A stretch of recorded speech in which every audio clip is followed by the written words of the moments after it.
Hello and welcome to another episode of Father and Joe. I'm Joe Rockey here with Father Boniface Hicks. And Father, a couple weeks ago, we recorded a conversation about AI. Some of my particular fears of it, some of your fears embracing it.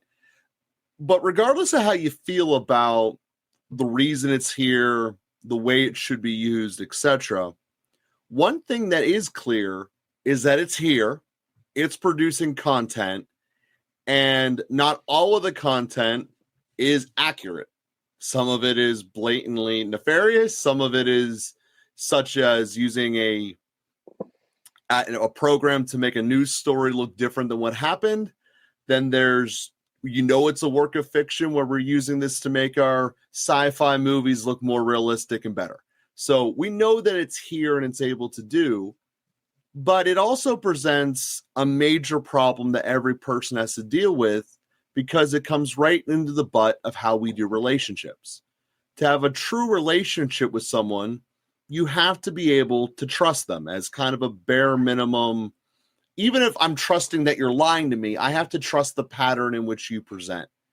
And in a world that has gone very rapidly into watching live moments through a screen rather than experience them in person, it has become all more and more important to develop this skill of, am I watching something that's real or something that's false? And this is not a unique situation of mankind. It's just now we are at this new technological barrier of it that is unique. Is this information I'm getting real or false?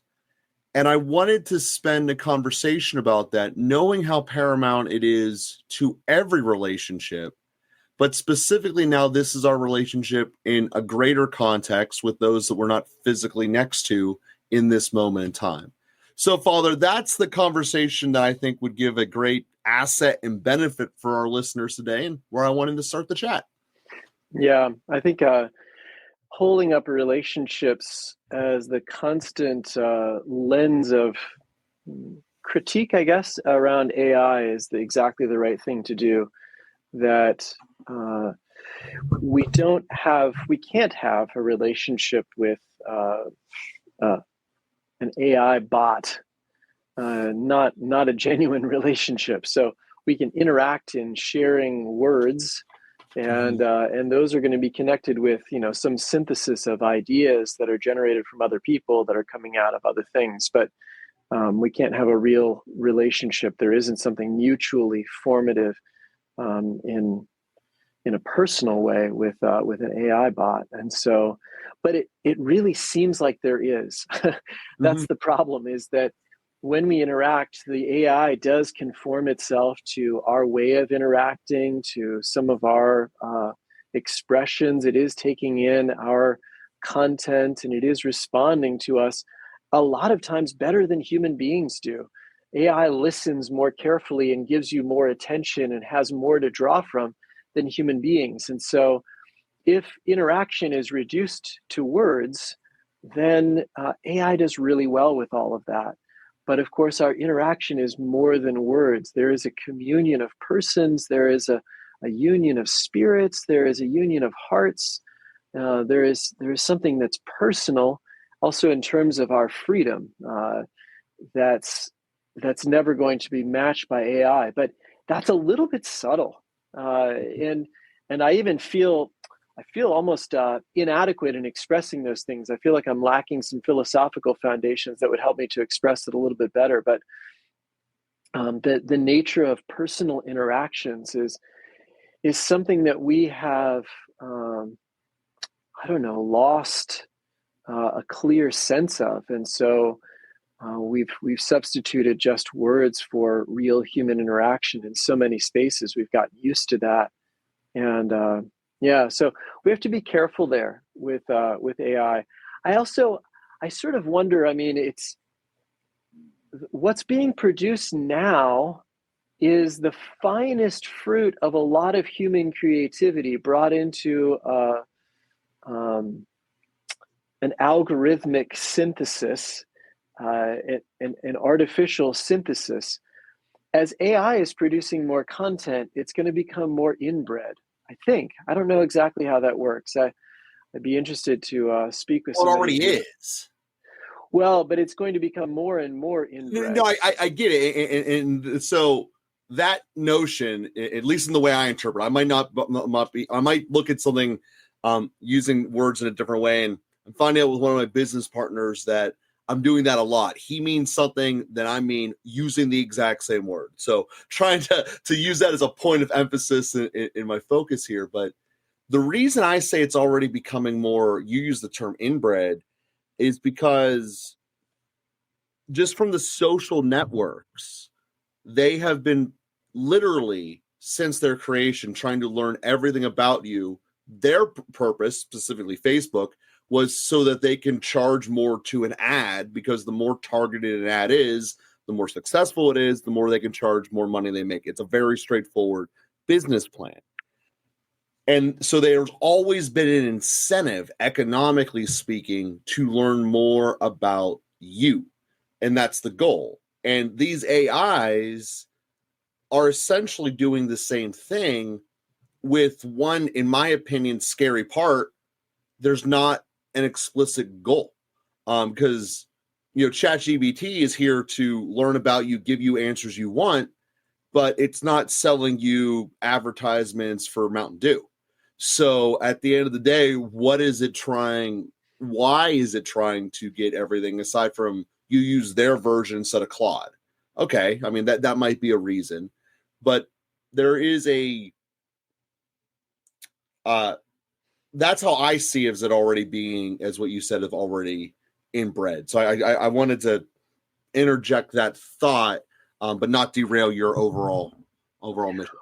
Well, and I might mean that in a little different way than you do. Inbred in terms of the data that it's training on. So when it's training on its own data, on its own creations, then it's going to have a limitation in its creativity. And so similar to the reduction of gene pools through inbreeding, I think it's actually a valuable analogy. But when AI is training initially, it's training on entirely human created stuff, essentially. I mean, I'm sure that there's some artificial things that are in there, but it's training on entirely human generated stuff. But more and more, it's going to train on semi-human generated, semi-AI generated stuff. And then the creative input is going to be limited, the creative input that comes from authentic humanity. And I don't know, there's probably a little bit of an iterative process. It's like one of the fun games that one of the things that I've appreciated as I've gotten older, gosh, that sounds terrible, is being on a college campus. And then even don't have a lot of interaction with high school students, but I interact with people who are high school teachers. And I hear about the new words, the certain slang, stuff like that, that's created at those different levels. And there's a constant newness that comes through in that eventually is going to be influenced by AI itself. And that's similar to what the social networks do, and how many people influence social networks and how many people are influenced by social networks, and then just reinforce what they're already receiving. And there will be a similar thing with AI and all of that. But the generative AI needs something to generate on, and the less that humans are producing new things, the less new generation there will be, the more inbreeding there will be. And then I don't know what the effect of that is. I don't know how that ends up just steadily lowering the ceiling and creating, more and more suffocation. Well, I know a little bit of what the early effects are from a business and marketing standpoint, is that there is so much, or so many businesses taking the allure of this AI will generate my content, my advertising, my outward posts, etc. And there's been a radical decrease of genuine engagement. And it has been just not surprising. That makes partially it's because it's lower quality, but the other part is there's just too much volume. of it going out there. And what you just introduced was a very interesting point that expands a thought that I was having as far as a need, is that the distributors of the content, Instagram, LinkedIn, whatever place you're looking at here, is going to have an economic incentive to remove pure AI content just so that their site doesn't become the one that's, why pay attention to this? It's all crap. So there is an economic incentive there. And then you just brought up a very good reason why there's an economic incentive for the AIs themselves to learn and be able to differentiate between what was human made and what isn't. And to me, that's ultimately what I was trying to figure out, how to learn that from a human side, not the computer side. So when we're interacting with someone that we know, or at least can trust, whether this is real, not real, or not. It's interesting. You talk about these shifts that are going on, just because as a result of this. And in the college world, I live by one, so I'm able to see over a span of time the difference. It has gotten genuinely quieter. Now, my reasoning for that is everyone's living in their phones and they're not doing the personal interactions that we discussed in the beginning, which is the backdrop of why this problem is real, in my opinion, because it can get to everyone. But then on last Saturday, there's a college football game and the tailgate's just as loud as ever. Like you can't tell the difference in certain situations, but walking down the main street of their campus, you can. And it's remarkable about how we have this ability to turn it off, but not all the way.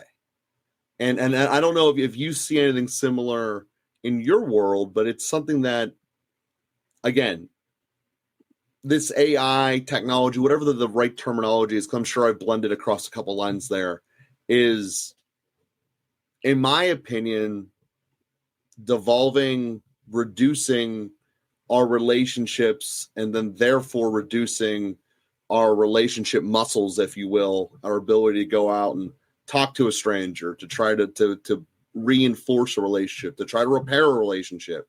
I think all of this is getting lessened as it's getting easier and easier to just communicate electronically instead of in person. So that's a broader thought that you could argue started in the 90s.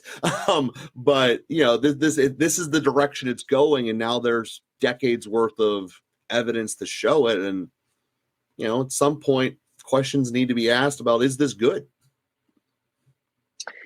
Yeah, I think that's vital to ask whether it's good. And yeah, so interesting to hear some of those impacts, how people are engaging or not engaging, or getting overwhelmed with content, not able to sort through all of it, and so kind of giving up on it. I mean, I think there was a certain amount of lack of creative.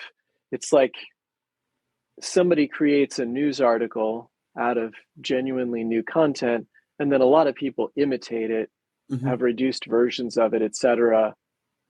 And you find quickly that when you read the original article, nothing else, all the rest of the articles don't add anything. And that was even before we had generative AI doing some of these things. And in that way, it's like, okay, well, whatever. But somebody needs to create that original article, and somebody needs to keep producing the original content. And then, as you said, we need to be able to sort through what is sometimes an overwhelming amount of content that's out there. What am I actually interested in purchasing or finding or selling or whatever? So, it becomes easier to do certain things, but maybe it's not always good to be easier to do certain things. Maybe I sort of felt this way about publishing. I have a lot of mixed feelings now about where publishing is going. When you used to have to, when you could only do things through a publisher, you got to be a pretty serious writer to get to the level of publishing something. Publishing something meant something, because you would be weeded out by their editorial board. It's a real cost. They can only publish so many books. And so if you're actually a published author, that was really meaningful.